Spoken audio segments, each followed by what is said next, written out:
Class 10-এর মেয়েরা গত দিনের অনলাইন ক্লাসে আমরা প্রাকৃতিক ভূগোলের যে প্রথম অধ্যায় রয়েছে বহির্জাত প্রক্রিয়া ও তাদের দ্বারা সৃষ্ট ভূমিরূপ, সেই অধ্যায়টা পড়া শুরু করেছিলাম। এবং এই চ্যাপ্টারের শুরুতে যে বিষয়গুলো রয়েছে সেইগুলো সম্পর্কে তোমরা জেনেছিলে এবং সেই সম্পর্কে কিছু প্রাথমিক ধারণা লাভ করেছিলে। এবং সেই দিনের ক্লাসটা আমরা শেষ করেছিলাম নদীর যে 3টে কাজ রয়েছে, ক্ষয় কাজ, বহন কাজ এবং অবক্ষেপণ বা সঞ্চয় কাজ কাকে বলে এবং এই কাজগুলো কীরকম প্রাকৃতিক পরিবেশ থাকলে অর্থাৎ শর্তগুলো পর্যন্ত কিন্তু আমরা পড়া শুরু করেছিলাম। তো প্রথম যে বহির্জাত প্রক্রিয়া এবং তার দ্বারা যে সৃষ্ট ভূমিরূপ সেটা সম্পর্কে আজকে আমরা পড়া শুরু করব। আচ্ছা, তাহলে এবার আমরা প্রথম যে বহির্জাত প্রক্রিয়া সম্পর্কে আলোচনা করব সেটা হলো কি নদী। এবং নদীর যে 3টে কাজ রয়েছে ক্ষয়, বহন এবং অবক্ষেপণ, তার মধ্যে আজকে আমরা প্রথমে পড়ব হচ্ছে ক্ষয় কাজ এবং তার দ্বারা কী কী ভূমিরূপ সৃষ্টি হয় সেই সম্পর্কে। আচ্ছা, নদীর 3টে গতি রয়েছে, সেটা তোমরা ক্লাস 7-এও পড়েছ এবং এখনও জানলে। তো নদীর 3টে গতির মধ্যে প্রথম যে গতি সেটা হলো কি উচ্চ গতি, যেটা নদীর পার্বত্য অংশে হয়ে থাকে, তাই জন্য এটাকে কিন্তু পার্বত্য প্রবাহ বলা হয়ে থাকে। তো নদীর এই উচ্চ গতিতে কী করে, নদী ক্ষয় কাজ করে। তো এই উচ্চ গতি বা পার্বত্য প্রবাহে নদীর ক্ষয় কাজের ফলে মূলত যে ভূমিরূপগুলো সৃষ্টি হয় সেইগুলোর মধ্যে প্রথম রয়েছে কি আই ও ভি আকৃতির উপত্যকা। দ্বিতীয় যে ভূমিরূপ নদী এই গতিতে সৃষ্টি করে সেটা হলো কি গিরিখাত ও ক্যানিয়ন। তৃতীয় ভূমিরূপ যেটা সৃষ্টি হয় সেটা হলো কি শৃঙ্খলিত শৈলশিরা। চতুর্থ যে ভূমিরূপ এই পর্যায়ে গঠিত হয় সেটা হলো জলপ্রপাত।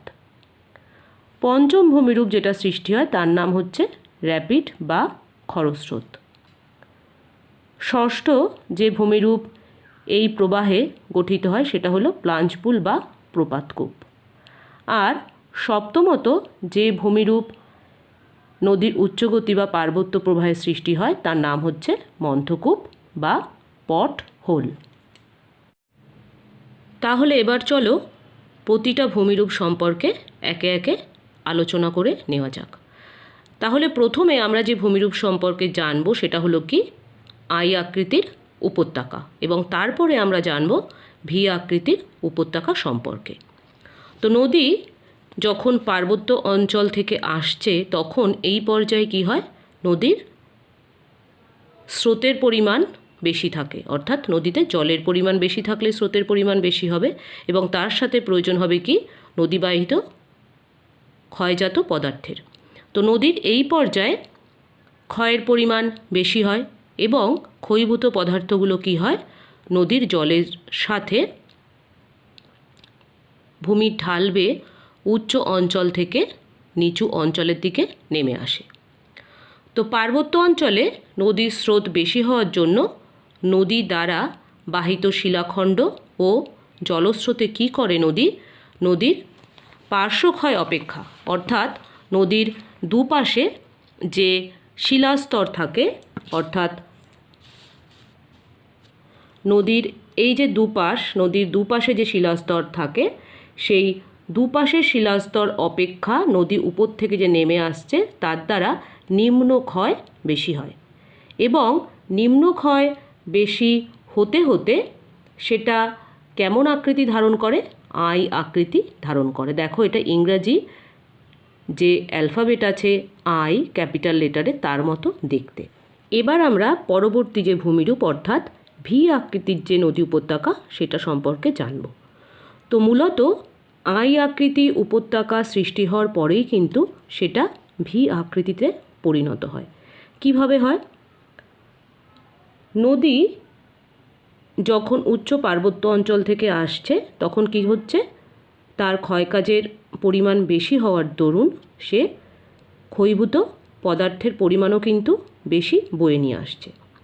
মূলত আর্দ্র অঞ্চলে যখন নদী পার্বত্য প্রবাহ চলে তখন কি হয়, এই যে আই উপত্যকার সৃষ্টি হয়েছিল সেই আই উপত্যকার দুপাশে যে ভূমি রয়েছে সেই দুপাশের ভূমি কি হয়, ক্ষয়প্রাপ্ত হয়।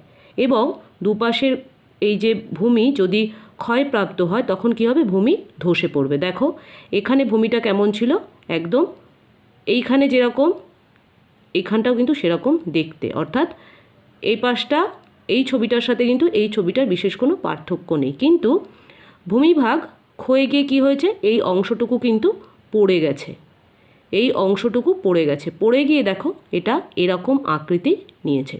তো এরকম আকৃতি যখন হয়েছে সেটা দেখো ইংরাজি ক্যাপিটাল লেটার ভি এর মতো দেখতে, একেই আমরা কি বলছি, ভি আকৃতির নদী উপত্যকা।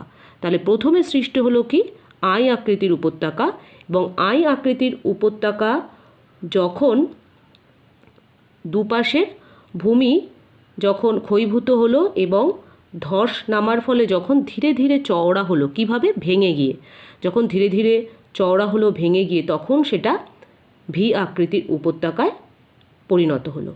তাহলে নদীর যে উপনদী রয়েছে সেই উপনদী, বৃষ্টির জল এবং বায়ুর মাধ্যমে কিন্তু এই যে নদীর দুই পাড়, এই যে নদী, এই নদীর যে দুই পাড়, সেই দুই পাড়ের কিন্তু ক্ষয় বেশি হয়ে থাকে। তাহলে প্রথমে হলো কি, আই আকৃতির উপত্যকা।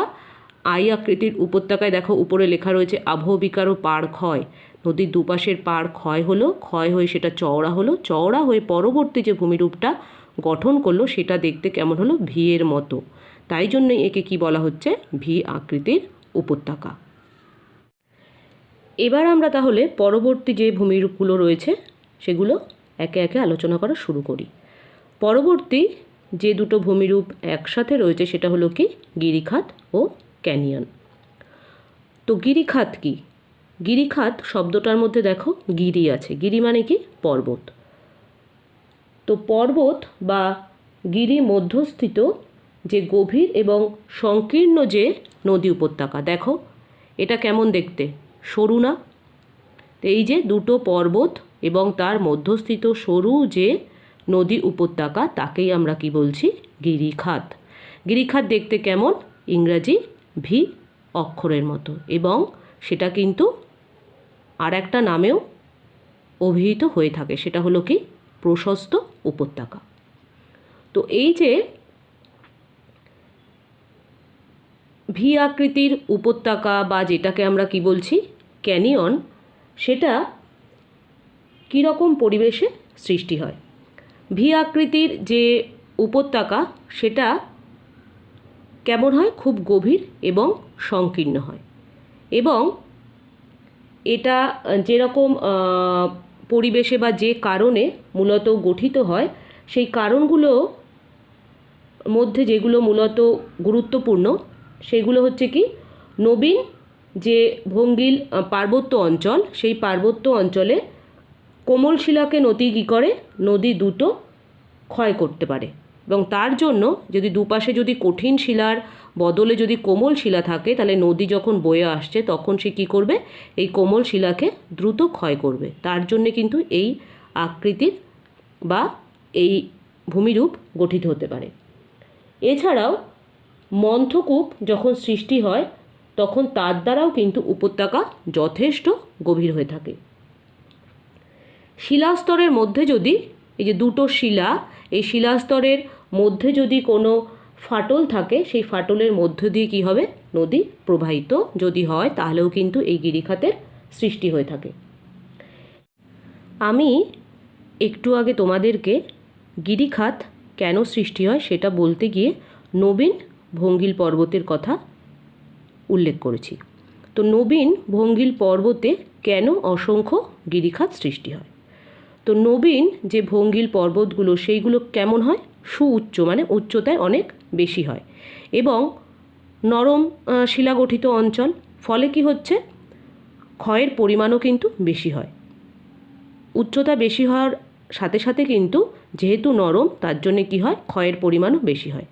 এছাড়াও নবীন যে ভঙ্গিল পর্বতগুলো সেইগুলো যখন উত্থিত হয়েছিল সেই উত্থানের আগে কিন্তু সেখানে নদীর অস্তিত্ব ছিল। সেই নদীগুলোকে আমরা কি নদী বলি? পূর্ববর্তী নদী বলে থাকি। তো সেই নদীগুলোর অস্তিত্ব ছিল বলেই নিম্নক্ষয় কিন্তু এত প্রবল হয়ে থাকে এবং সেই জন্যেই উপত্যকা কেমন হয়? গভীর এবং সংকীর্ণ। শুধু গভীর নয়, অতি গভীর এবং সংকীর্ণ। তো এটা কি হলো? এটা হলো গিরিখাত। তো গিরিখাতের তাহলে এবার একটুখানি আমাদের উদাহরণ জানতে হবে। তো নেপালের যে কালীগণ্ডকী নদী, তার উপর কালীগণ্ডকী গিরিখাত, যেটাকে আমরা বলে থাকি অন্ধগোলঝি, সেটা হলো পৃথিবীর গভীরতম গিরিখাত। গভীরতা কত? গভীরতা হচ্ছে 5571 মিটার। এবং চীনের ইয়াংসিকিয়াং নদীর যে ইচাং গিরিখাত, সেটা কিন্তু দীর্ঘতম গিরিখাত। আর পেরুর যে কলকা নদী রয়েছে, সেই কলকা নদীর এল কানান দা কলকা পৃথিবীর অন্যতম গভীর গিরিখাত, যার গভীরতা হচ্ছে 3270 মিটার। এছাড়াও হিমাদ্রি যে হিমালয়, সেই হিমালয় থেকে যে নদীগুলো নেমে এসেছে, তার মধ্যে যেমন রয়েছে গঙ্গা, ব্রহ্মপুত্র, যমুনা, সেখানেও কিন্তু গিরিখাত দেখা যায়। এবার আমরা পড়ব ক্যানিয়ন সম্পর্কে, যাকে আমরা কি বলে থাকি আবার? আই আকৃতির বা সংকীর্ণ ও গভীর উপত্যকা। তো কীরকম পরিবেশে এই ক্যানিয়নের সৃষ্টি হয়ে থাকে সেটা সম্পর্কে জেনে নেওয়া যাক। মূলত শুষ্ক অঞ্চলে, যেখানে বৃষ্টিপাতের পরিমাণ কম, সেখানেই কিন্তু এই ক্যানিয়নের সৃষ্টি হয়ে থাকে। উচ্চ শুষ্ক অঞ্চলে যে নদীগুলো প্রবাহিত হয়ে আসছে, সেই নদীগুলো চিরপ্রবাহী হয়ে থাকে এবং নদী কি করে? নিম্নক্ষয়ের মাধ্যমে, এই যে নিম্নক্ষয়ের মাধ্যমে গভীরতা আরও বাড়িয়ে দেয়। কিন্তু বৃষ্টির তো অভাব রয়েছে, যেহেতু শুষ্ক অঞ্চল, সেই বৃষ্টির অভাবে পার্শ্বক্ষয় কিন্তু খুব একটা হয় না, কারণ জলের পরিমাণ কম। তার জন্য পার্শ্বক্ষয় তেমন হয় না বলে উপত্যকাটা কেমন হয়? গভীর আর হচ্ছে সরু। দেখো, এই গিরিখাতের থেকে কিন্তু ক্যানিয়নকে দেখতে সরু। তো এই রকম যে ভূমিরূপ সৃষ্টি হয় শুষ্ক পার্বত্য অঞ্চলে, তাকেই আমরা কি বলছি? ক্যানিয়ন। তো ক্যানিয়ন কোথায় দেখা যায়? মার্কিন যুক্তরাষ্ট্রের যে কলোরাডো নদী রয়েছে, সেই কলোরাডো নদীর গ্র্যান্ড ক্যানিয়ন হচ্ছে কি একটা গিরিখাত, যার গভীরতা হচ্ছে কত? 1857 মিটার। আর ব্ল্যাক ক্যানিয়ন পৃথিবী বিখ্যাত দুটো ক্যানিয়ন, যেটা আগেরটা বললাম গ্র্যান্ড ক্যানিয়ন আর ব্ল্যাক ক্যানিয়ন, দুটো কিন্তু পৃথিবী বিখ্যাত। এছাড়াও তিব্বতের ইয়ারলুং সাংপো নদীর উপর সাংপো যে ক্যানিয়ন, তার গভীরতা কিন্তু এই গ্র্যান্ড ক্যানিয়ন থেকে অনেক বেশি। কত গভীরতা? গভীরতা হচ্ছে 5500 মিটার। সেটা হচ্ছে পৃথিবীর গভীরতম ক্যানিয়ন। এবার পরবর্তী যে ভূমিরূপ সম্পর্কে আমরা জানব, যেটা নদীর উচ্চগতি বা পার্বত্য প্রবাহের সৃষ্টি হয়, সেটা হলো কি? শৃঙ্খলিত শৈলশিরা, যাকে আবার আবদ্ধ শৈলশিরাও বলা হয়ে থাকে। তো এই ভূমিরূপটা নদীর এই প্রবাহে কিভাবে সৃষ্টি হয়? তো নদী যখন পার্বত্য অঞ্চল থেকে নেমে আসছে, তখন নদীর প্রবাহ পথে পাহাড় এবং পর্বত থাকবেই। তো সেইগুলোকে এড়িয়ে যাওয়ার জন্য নদী কি করে? নদী পর্বত গোষ্ঠী তথা শৈল যে শিরাগুলো রয়েছে, তাদের পার্শ্বদেশ ক্ষয় করে এবং ক্ষয় করে নদী কি করে? সোজা পথে না এসে নদী আঁকা বাঁকা পথে নেমে আসে। এই দেখো, নদী নামছে। এর ফলে কি হয়? দূর থেকে দেখতে মনে হয় যে শৈলশিরাগুলি উপত্যকার মধ্যে শৃঙ্খলাবদ্ধভাবে অবস্থান করছে, সুশৃঙ্খলভাবে অবস্থান করছে। তো একেই আমরা কি বলছি? শৃঙ্খলিত শৈলশিরা। এই রকম ভূমিরূপ কোথায় দেখা যায়? এই রকম ভূমিরূপ হিমাচল যে হিমালয় রয়েছে, সেখানে দেখা যায়। পরবর্তী যে গুরুত্বপূর্ণ ভূমিরূপ সম্পর্কে আমরা আলোচনা করব সেটা হলো কি জলপ্রপাত। তো নদী যখন উচ্চ পার্বত্য অঞ্চল থেকে নেমে আসছে তখন নদীর চলার পথে যদি কঠিন এবং নরম শিলা বা কোমল শিলা যদি কেমনভাবে রয়েছে দেখো, ভূমি এটা হচ্ছে সমান্তরাল, তা ভূমির সাথে অনুভূমিকভাবে অবস্থান করছে। তো পর্যায়ক্রমে যদি কঠিন শিলা, তারপরে আবার নরম শিলা, তারপরে আবার কঠিন শিলা, তারপরে আবার যদি নরম শিলা এইভাবে অনুভূমিকভাবে বা যদি আড়াআড়ি অবস্থান করে তাহলে কি হবে, নদীর যে জলস্রোত এবং তার সাথে যে পদার্থগুলো নদী বয়ে নিয়ে আসছে তার দ্বারা কঠিন শিলা অপেক্ষা কোমল শিলা কিন্তু দ্রুত ক্ষয়প্রাপ্ত হবে। তাহলে কঠিন শিলা কি হবে, কঠিন শিলা ধীরে ধীরে ক্ষয়প্রাপ্ত হবে। কিন্তু এই যে নরম শিলা বা কোমল শিলা যে দ্রুত ক্ষয় পেল তার দ্বারা কি হবে, একটা খাড়া ঢালের সৃষ্টি হবে, ঢালটা স্টিফ হয়ে যাবে, মৃদু ঢাল কিন্তু তখন আর থাকবে না। তখন নদীর স্রোত এই খাড়া ঢাল বেয়ে প্রবল বেগে উপর থেকে নিচের দিকে নামবে। তখন যে ভূমিরূপটা সৃষ্টি হবে তখনই তাকে আমরা কি বলবো, জলপ্রপাত। তাহলে এই যে ভূমিরূপটা জলপ্রপাত সেটা কিভাবে সৃষ্টি হলো? তো নদীর গতিপথে বা নদীর চলার পথে যদি কঠিন শিলা ও নরম শিলা বা কোমল শিলা যদি অবস্থান করে তাহলে কি হবে, বৈষম্যমূলক ক্ষয়কার্য হবে। কঠিন শিলা কম ক্ষয়প্রাপ্ত হবে এবং নরম শিলা বা কোমল শিলা বেশি ক্ষয়প্রাপ্ত হবে। তো এই বৈষম্যমূলক ক্ষয়কার্যের ফলে কি হবে, একটা খাড়া ঢালের সৃষ্টি হবে। কেন? দুরকম শিলাতে দুরকমভাবে ক্ষয় হচ্ছে, মানে দুটো শিলায় যে একই রকম হারে ক্ষয় পাচ্ছে তা কিন্তু নয়। কঠিন শিলা কম ক্ষয় হচ্ছে আর কোমল শিলা বা নরম শিলা বেশি ক্ষয় হচ্ছে। তো এই খাড়া ঢালে জলপ্রপাতের কিন্তু উৎপত্তি ঘটবে। এছাড়াও চ্যুতির ফলে, অর্থাৎ চ্যুতি বা ফাটল, শিলাস্তরের মধ্যে যদি চ্যুতি থাকে বা চ্যুতি সৃষ্টির ফলে যে খাড়া ঢাল সৃষ্টি হয় সেই বরাবরও কিন্তু জলপ্রপাতের উৎপত্তি ঘটে। পর্বত বা মালভূমি যেখানে এসে সমভূমিতে মেশে সেখানে কি হবে, পর্বতের ঢাল বেশি, সবচেয়ে বেশি, তারপরে মালভূমির ঢাল কম আর সমভূমির ঢাল একেবারেই কম। তো সেখানে ঢালের তারতম্য দেখা যায়। তো এই রকম যেখানে ঢালের তারতম্য রয়েছে সেখানেও কিন্তু নদীতে জলপ্রপাত সৃষ্টি হয়ে থাকে বা সৃষ্টি হয়। এছাড়াও যে ঝুলন্ত উপত্যকা, যে ভূমিরূপটা সম্পর্কে তোমরা পরে জানবে, সেই ঝুলন্ত উপত্যকা যেটা মূলত হিমবাহ গলে গিয়ে সৃষ্টি হয়, সেই উপত্যকাতেও কিন্তু এই জলপ্রপাত সৃষ্টি হয়ে থাকে। তাহলে আমরা জলপ্রপাত কি, কাকে বলে এবং জলপ্রপাত কিভাবে সৃষ্টি হয় সেটা সম্পর্কে জানলাম। তাহলে এবার এই ভূমিরূপটা উদাহরণ আমাদের জানতে হবে, কারণ পরীক্ষার সময় আসলে তো শুধু ছবি আর সংজ্ঞা লিখলেই তো হবে না, উদাহরণ কিন্তু অবশ্যই দিতে হবে।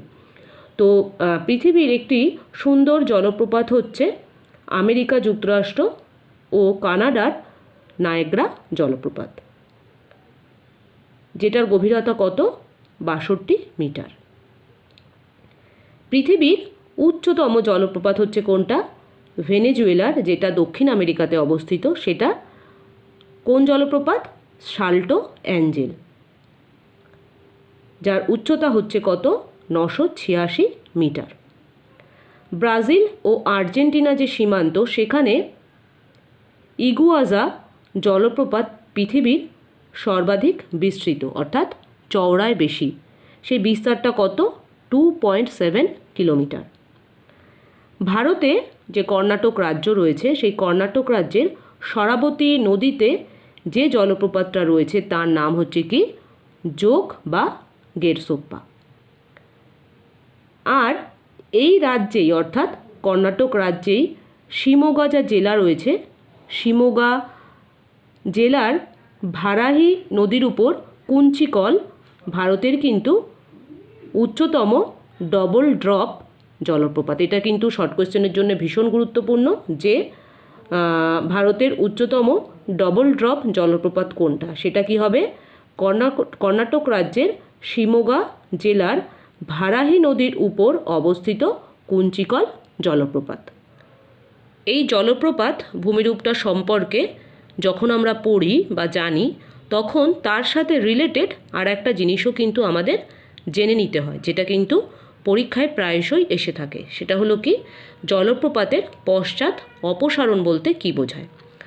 তো জলপ্রপাত যখন উৎসের দিকে সরে যায়, তখন এই সরে যাওয়াকেই আমরা বলে থাকি জলপ্রপাতের পশ্চাৎ অপসারণ। তো জলপ্রপাতের জল যখন নিচের দিকে পড়ে, সেই সময় কি হয়, কঠিন শিলার নিচে কোমল শিলা, তোমরা ছবিতে দেখতে পাচ্ছ যে কঠিন শিলার নিচে নরম শিলা বা কোমল শিলা যেটা থাকে সেটা কি হয়, দ্রুত ক্ষয়প্রাপ্ত হয়।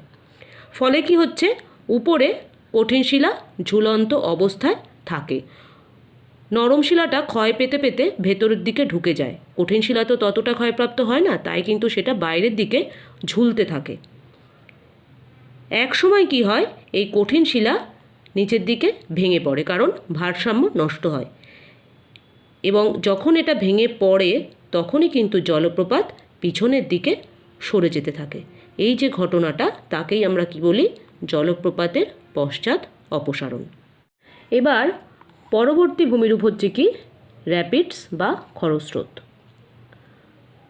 তো নদীর প্রবাহ পথে যদি পর্যায়ক্রমে কঠিন শিলা ও কোমল শিলা যদি উলম্বভাবে অবস্থান করে, জলপ্রপাতে কি ছিল, জলপ্রপাতে ছিল কিন্তু এরকমভাবে, অর্থাৎ অনুভূমিকভাবে। আর এটা কেমন, এরকমভাবেও হতে পারে, বা এই যেভাবে তির্যকভাবে রয়েছে সেভাবেও হতে পারে।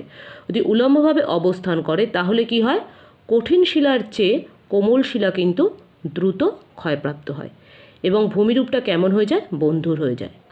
এখানে কিন্তু কোনটা কোমল শিলা আর কোনটা কঠিন শিলা এর ভেতরে কিন্তু লিখে দেওয়া নেই। দেখো কোথায় দেওয়া রয়েছে, এখানে ইন্ডেক্স করে দেওয়া রয়েছে। যেটা ডিপ ব্রাউন সেটা হচ্ছে কঠিন শিলা, আর যেটা লাইট ব্রাউন সেটা হচ্ছে নরম শিলা। তাহলে উপরে রয়েছে কঠিন শিলা, তার নিচে রয়েছে নরম শিলা, আর নদী উপর থেকে নেমে আসছে। তো নদীর এই প্রবাহ পথে যদি কঠিন শিলা আর নরম শিলা যদি তির্যকভাবে বা উলম্বভাবে অবস্থান করে, তাহলে কঠিন শিলা অপেক্ষা কি করবে, কোমল শিলা দ্রুত ক্ষয়প্রাপ্ত হবে। দেখো কঠিন শিলাটা কিন্তু বাইরের দিকে বেরিয়ে রয়েছে, আর কোমল শিলাটা কিন্তু ক্ষয়ের ফলে ভেতরের দিকে ঢুকে গেছে। এর ফলে কি হবে, নদীর গতিপথে ধাপের সৃষ্টি হবে। দেখো নদী কিন্তু এরকম সোজা পথে কিন্তু নেমে আসেনি, নদী কিন্তু ভেতরের দিকে ঢুকে ঢুকে নিচের দিকে নেমে এসছে। ধাপের সৃষ্টির জন্যেই কিন্তু এটা হয়েছে। এর ফলে নদীর জল এই ধাপ বেয়ে বেয়ে কী হবে, তীব্র বেগে নিচের দিকে নেমে আসবে। এই যে তীব্র বেগে নিচের দিকে নেমে আসলো, তাকেই আমরা কি বলছি, বা এর ফলে যে ভূমিরূপটা সৃষ্টি হলো তাকেই আমরা কি বলছি, র্যাপিড বা খরস্রোত। তো হিমালয় পার্বত্য অঞ্চলে এরকম কিন্তু বহু র্যাপিড দেখা যায়। রাঁচিতে 300 মিটার উচ্চতায় ভুসুর নদীতে, কী নাম বললাম, ভুসুর নদী, ভুসুর নদীতে খরস্রোত বা র্যাপিড দেখা যায়। র্যাপিডের ধাপের উচ্চতা যখন অনেক বেশি হয়, এই যে ধাপগুলো, ধাপে যদি আরও উঁচুতে যদি থাকতো, তাহলে ধাপের উচ্চতা বেশি হলে তখন তাকে আমরা কি বলি, জলপ্রপাত বলে থাকি। তো এই যে র্যাপিড যে পড়লাম, এর সাথে আর দুটো ছোট জিনিস কিন্তু আমাদের জানতে হবে, সেটা কি, কাসকেড আর হচ্ছে ক্যাটারাক্ট। কাসকেড কি, জলপ্রপাত ধাপে ধাপে যখন নেমে আসে, এই ধাপ বরাবর যখন নিচের দিকে নেমে আসবে, তখন তাকে আমরা কি বলবো, কাসকেড। এরকম কাসকেড কোথায় দেখা যায়, রাঁচির জোনহা ফলস হচ্ছে এরকম কাসকেডের উদাহরণ। আর জলপ্রপাতে যদি বিপুল পরিমাণ জল প্রবাহিত হয়, জলপ্রপাতে তো জল পড়বেই, এবং সেই জলের পরিমাণ যদি অনেক বেশি হয় তখন তাকে আমরা কি বলি? ক্যাটারাক্ট। এরকম ক্যাটারাক্ট কোথায় দেখা যায় বা উদাহরণ কি? ভিক্টোরিয়া ফলস হচ্ছে এরকম ক্যাটারাক্টের একটা উদাহরণ। এবার আমরা যে ভূমিরূপ সম্পর্কে আলোচনা করব সেটা হচ্ছে কি? প্লাঞ্জ পুল, যাকে আমরা বাংলায় বলে থাকি কি? প্রপাত কূপ। তো এই প্লাঞ্জ পুল বা প্রপাত কূপ কিভাবে গঠিত হয়? তো জলপ্রপাতের জল, এই যে জলপ্রপাতের জল যখন প্রবল বেগে যেখানেই পড়ে সেখানে কি হয়? একটা বিশালাকার হাড়ির মতো গর্তের সৃষ্টি করে। দেখো, এই যে জলপ্রপাতের জল এই নিচে এসে পড়েছে এবং এখানে পড়ার ফলে একটা হাড়ির মুখের মতো বিশাল গর্তের সৃষ্টি করেছে। একেই আমরা কি বলি? প্রপাত কূপ বা প্লাঞ্জ পুল। জলপ্রপাতের যখন পশ্চাৎ অপসারণ ঘটে, তোমরা কিন্তু একটু আগেই জেনেছো যে জলপ্রপাতের পশ্চাৎ অপসারণ বলতে কি বোঝায়। তো জলপ্রপাতের পশ্চাৎ অপসারণের কারণে এই প্লাঞ্জ পুলের যে ক্ষেত্রফল, সেই ক্ষেত্রফল কিন্তু অনেক বেড়ে যায়। এর ফলেই কিন্তু কিভাবে বেড়ে যায়? একটা তো হলো এই জলপ্রপাতের পশ্চাৎ অপসারণের ফলে ক্ষেত্রফল বেড়ে গেল, আর কিন্তু এর গভীরতাটাও বেড়ে যায়। কেন? এখানে কিন্তু ক্ষয়কাজ চলে এবং যে পদার্থগুলো নদীর জলের সাথে এখানে নিচে পড়েছিল তার ফলেই কিন্তু এখানে এই ক্ষয়কাজটা বাড়ে এবং গভীরতাটাও কিন্তু বৃদ্ধি পায়। তো মুসৌরির নিকট কেম্পটি ফলসের প্রপাত কূপটা কিন্তু বিখ্যাত। আর নায়াগ্রা জলপ্রপাতের যে অংশ কানাডায় রয়েছে সেই অংশে প্রায় 56 মিটার গভীর প্রপাত কূপ কিন্তু লক্ষ্য করা যায়। তো এটা হলো কি? প্রপাত কূপ গঠনের প্রথম পর্যায়, আর এই পরেরটা হচ্ছে প্রপাত কূপ গঠনের দ্বিতীয় পর্যায়। পরীক্ষায় আসলেই কিন্তু দুটো ছবি সুন্দর করে আঁকার চেষ্টা করবে। এবার আমরা শেষ ভূমিরূপ সম্পর্কে আলোচনা করব, সেটা হলো কি? মন্থকূপ বা পটল। এখানে তোমরা দুটো ছবি দেখতে পাচ্ছ। এটা কি? এটা হচ্ছে ফটোগ্রাফি আর এটা হচ্ছে স্কেচ। তো এই যে মন্থকূপ বা পটল কিভাবে গঠিত হয়? নদী যখন প্রবাহিত হচ্ছে সেই প্রবাহ পথে যদি কোমল শিলা অবস্থান করে তাহলে কি হবে? অবঘর্ষ পদ্ধতিতে শিলাখণ্ডের আঘাতে নদী গর্ভে গর্তের সৃষ্টি হবে। এই যে নদী, সেখানে গর্তের সৃষ্টি হবে এবং পরবর্তী সময় ওই গর্তের মধ্যে জলের যে চক্র অর্থাৎ জলচক্রের আকারে প্রস্তরখণ্ডগুলো ঘুরতে থাকবে এবং প্রস্তরখণ্ডগুলো যখন এর ভিতরে ঘুরবে তখন ঘুরতে ঘুরতে এই গর্তের গভীরতা তো বাড়াবেই, তার সাথে গর্তের আকৃতিটাও কিন্তু বড় হবে। একেই তখন আমরা কি বলবো? মন্থকূপ বা পটল। তো পটল সৃষ্টির মাধ্যমেই কি হয়? নদীর যে গভীরতা, সেই গভীরতাটা কিন্তু বাড়ে, অর্থাৎ পটলের গভীরতা বাড়লে নদীর গভীরতা বাড়বে। তাহলে দুটো সম্পর্ক হচ্ছে সমানুপাতিক। অসংখ্য এরকম পটল যদি একসাথে গড়ে ওঠে তখন তাকে আমরা কি বলি? পটল কলোনি। তো এই রকম পটল বা মন্থকূপ কোথায় দেখা যায়? হিমালয় এবং দক্ষিণ ভারতের মালভূমির মধ্য দিয়ে যে নদীগুলো প্রবাহিত হয়েছে সেই নদীগুলোতে কিন্তু মন্থকূপ বা পটল দেখা যায়। তো তোমরা দুটো ছবি দেখতে পাচ্ছ। পরীক্ষায় যখন এই মন্থকূপ বা পটল সম্পর্কে লিখতে দেবে, সেটা শর্টেই হোক আর ব্রডেই হোক, তখন কিন্তু তোমাদের এই ছবিটাই আঁকতে হবে, কারণ এটা তো স্কেচ, এটাই তোমরা আঁকতে পারবে। এটা ফটোগ্রাফি, এটাতে তোমরা ঠিকভাবে চিহ্নিতও করতে পারবে না এবং ঠিকভাবে বা পরিচ্ছন্নভাবে কিন্তু আঁকাটাও সম্ভব হবে না। তাহলে আজকে আমরা নদীর উচ্চগতি বা পার্বত্য প্রবাহে সৃষ্ট 7টা ভূমিরূপ সম্পর্কে আলোচনা করলাম। যখন এই ভূমিরূপগুলো আমরা আলোচনা করলাম তখন কিন্তু আমরা চিত্রসহই আলোচনা করেছি। অর্থাৎ পরীক্ষার সময় ভূমিরূপগুলো সম্পর্কে তোমরা যখন লিখবে তখন কীরকম ছবি আঁকতে হবে সেটা সম্পর্কেও কিন্তু তোমরা আজকে ধারণা লাভ করতে পারলে। তার পাশাপাশি এই ভূমিরূপগুলোর সাথে সম্পর্কিত আরও কয়েকটা ছোট ছোট জিনিস সম্পর্কেও কিন্তু আজকে আমরা আলোচনা করেছি। যেমন আলোচনা করেছি জলপ্রপাতের পশ্চাৎ অপসারণ সম্পর্কে, সেরকম আমরা জেনেছি কাসকেড ক্যাটারাক্ট সম্পর্কেও। তো আশা করি আজকের পড়াটা তোমরা সবাই ভালোভাবে বুঝতে পেরেছো।